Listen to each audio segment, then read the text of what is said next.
you've got coming up? So we're fighting for the 72.5 kilo kickboxing Australian title through ISKA. We've been fighting through ISKA now for a little bit over 12 months, and we've been given the opportunity to fight for our second belt. So, amazing. And who are you up against? So I'm up against a gentleman from Queensland, I believe his name's Dan Yon, from Japan. Amazing, and you've been doing some research into him, obviously? Yeah, we've studied our opponent pretty well. We've got all the information that we believe that we need and put it towards our training. Aiming for a national title? This will be my second national title. I own the 80 kilo Muay Thai Australian title, so I'm going for the 72.5 kilo Australian kickboxing title. Okay, great. And tell me a little bit about last year. Was that just a straight boxing national win? Last year we went and represented Australia in Germany in the World Tournament. We made it to the final day before getting beat on a points decision. We then came back to Australia and had 5 weeks to prepare for a kickboxing title fight. 3 days out before that fight happened, our opponent changed and our style changed. They gave me a different gentleman at a higher weight class with a different style of fighting. We spoke in tone in our team, and we thought we were still prepared for the same sort of fight, so we took that challenge on and won the light heavyweight Australian Muay Thai title. And what's that training been like? Yeah, training's been nice. It's been comfortable. We always set out to train hard and get the job done. And what's that been like for you, I guess, every day, kind of running through techniques and drills and I guess getting yourself in the mindset to go into this fight? Yeah, mindset's always switches when we go to fight camp. We know that there's no more mucking around and playing around. We just get straight to what's asked of me. Diet's been perfect, training's been hard.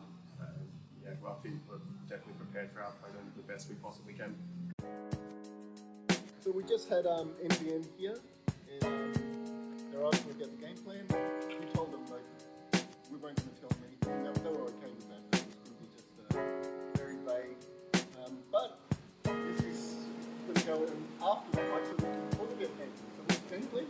The game plan that Alex and Leandro have placed forward for me is to keep a long range. We're going to be hitting our opponent moving, not creating that pocket style of fighting, more of a dead zone where my opponent has to walk into and I can strike as he's making his movements on me. I didn't want to hit it, like you said, too hard. I went to switch stance and I went, boom. Did you see it? I went, yeah, it's like a squiggle, and I went, boom, and I'm like, oh yeah, fuck.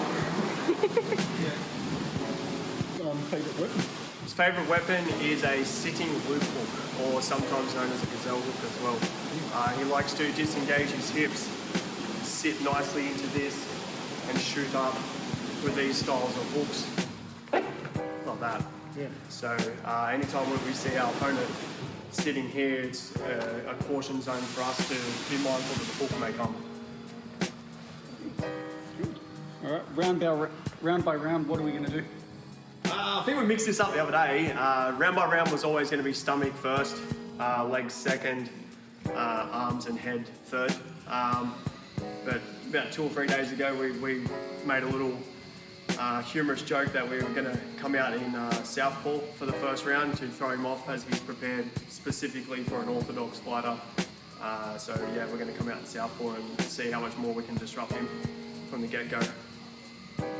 Yeah. Second round? Second round, I'll attempt to come out looking like I'm in southpaw and then switch back to orthodox. Just to disrupt him even more, as he would have went back for instructions on a southpaw. Sticking to the body? Yeah, still body, legs, and then arms and that last. How's the weight cut going, mate? Weight cut's gone good. Water loading is, I've never done that before. You've never water loaded before, you spend more time in the toilet than anywhere else.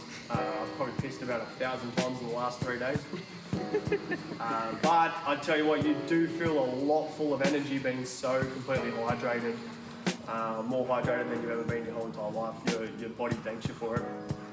Yeah, definitely. If there's anything, it's just like you almost don't feel as hungry as you've always felt, and you feel full of energy, you feel fine. Yeah. So Matty's going to start shadow boxing now. It's just because he's weight cutting, he shouldn't be training like super hard, and he should be on point on his weight. So this is just the process that we're going through. Don't stress yourself too much, but make sure you're visualising the fight. Okay, what you're going to be doing, what who's going to be doing. Okay, we sort of know what he does. Yep. So just work out your game plan. Okay. What I was going to say, that's a form of visualization that really works, and Matty's really good with that. If you want to talk about how you visualize and manifest. Yeah, so I believe strongly in visualization and manifestation. Manifest a lot of things in my life. Some have come true already. Others I still manifest strongly and hope that they can make their way into my life. But visualization, something I see a lot of people when they're shadow sparring, they're just head down, they're just going through complete emotions as opposed to putting an actual opponent in front of you and slipping punches and moving, hitting, cutting angles, and actually believing that someone's in front of you when you're shadow boxing. I believe it's a misused technique in a lot of gyms that they're just going through the motions like this.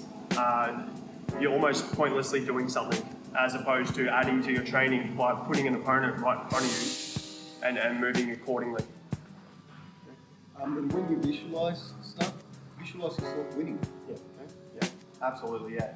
Always putting your mindset, positivity and happiness. The moment you get in your own mind, you start taking an extra person against you. Yeah, so I strongly believe you put yourself in a happy, strong mindset of winning, and then you go out there and just perform to the way you feel. Oh, that water made it worse. Yeah, pouring water on your head, it only feels good for about 4 or 5 seconds, and then it goes hot Yeah. on your head, and you're like, oh, no, this sucks. Shouldn't have done that. Literally, it's like, oh my god. Yeah. It's like dripping down my face and look. Yeah. Every MMA You want class, tape, man? You just we go through tape so quick, huh? yeah, you gotta stop taping your fucking dick and balls together.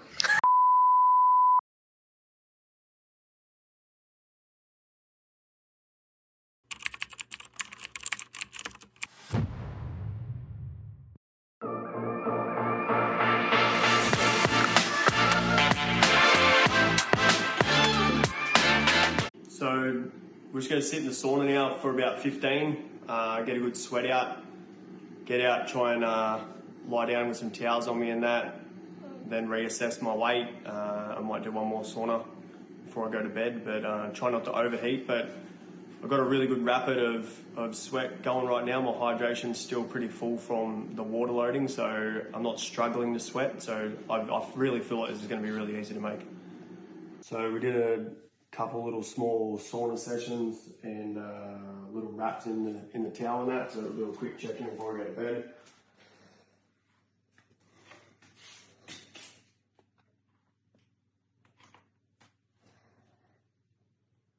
So 75.9 leaves me, what's that, 2.9 kilos to go, just under 3 kilos to go. So we'll weigh ourselves again in the morning and see how much we've got left to go. All right, so we've woken up, had a quick shower and that, just wash off your oils throughout the night and stuff like that. So we'll check our weight, see where we are this morning.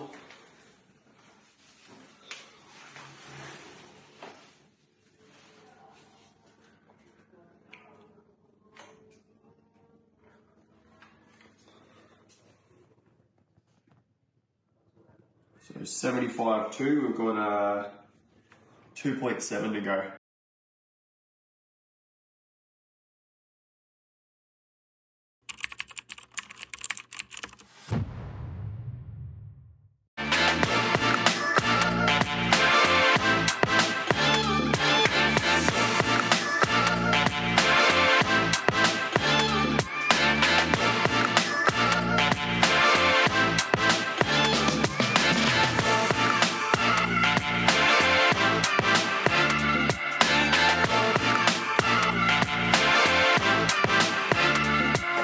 Allergies to lose, did you say 15? And put all 15 back on? Wait.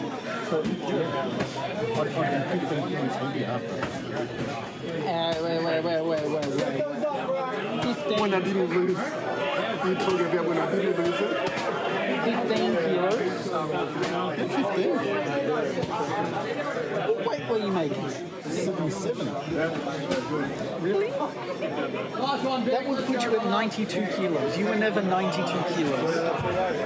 Oh, you might have been exaggerated. 12 kilos then, because I was always 89, 90. Calling him out.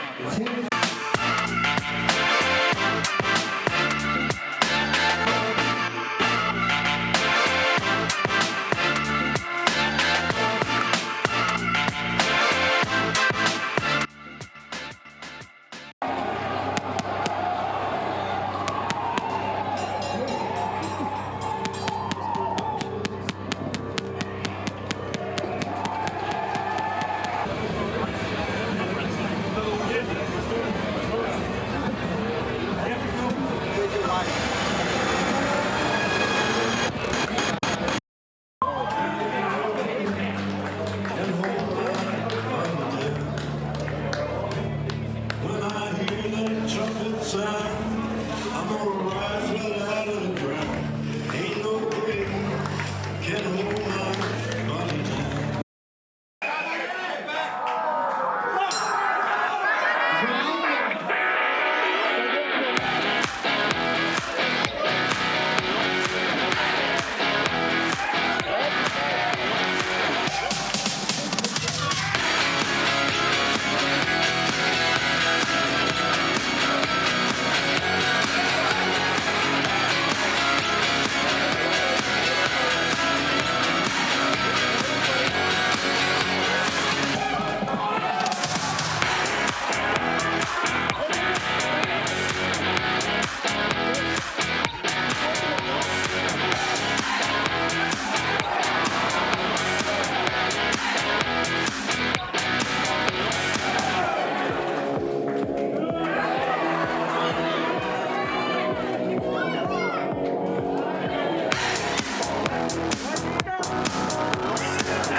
Referee stoppage, and you, Australian ISKA champion, with the belt presented by Tony from TNS Residential,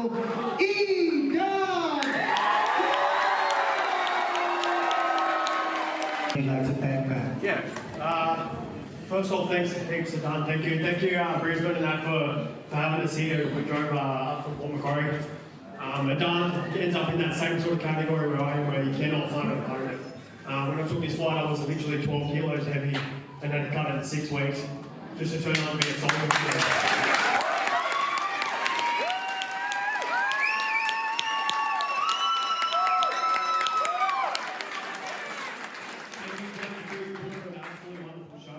Show for you, and 100% we're back for another one for sure. I want to thank the manager of Lawrence Kelly. She does everything behind the scenes for me. For anybody that has a partner who literally helps you the whole way through, you've got no idea how much it actually means to be able to fight a lot more smoother. I'd like to thank my team and Alex and Leandro and that for being my team, helping me through each camp. I hope I do you guys proud. Thanks to every person that come from Port Macquarie.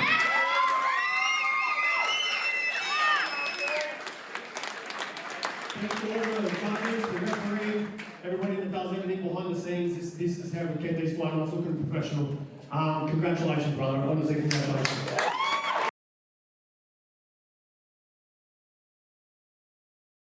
There's a lot of weight to be cut. Maybe if I was walking around at 79, and I cut 72 and a half.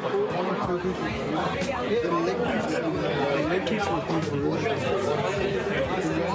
I felt a body rip, man, and I was like, I heard him go, ooh. And the knee on the far corner, too, where I went, whack, I heard him go. And I was like, thanks, coaches. Thank you. Thank you.